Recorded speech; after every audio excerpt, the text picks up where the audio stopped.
person's a bright winter. This person's a bright spring. And this person's a true bright.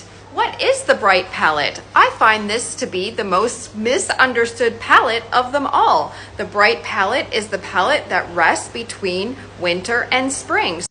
All of the people I just showed you have deep hair color. Bright winters, bright springs, and true brights in 16 season color analysis have dark hair color, either black or a chestnut brown typically. First person in this video I showed you who is a bright winter got dressed up like this, and in the first step of color analysis she leaned cool. The second step, the winter colors were best, but it was noted that the spring colors weren't bad on her, but winter was ultimately best.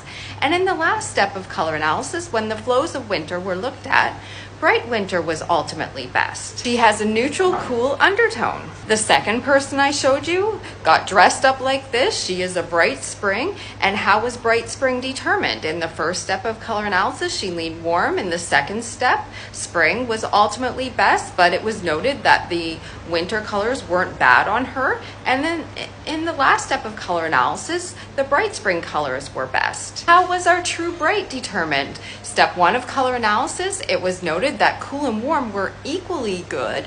In step 2 of color analysis, winter and spring, it was a tough call. And because winter and spring was a tough call, the bright palette, which rests between winter and spring, was looked at, and that was ultimately best. And that is how true bright is determined. She has a fully neutral skin undertone. Hopefully this helps you understand the bright winter, bright spring, and true bright palette more. I just recorded this from my balcony in Montego Bay, Jamaica. And look, that was my camera stand. Whatever works.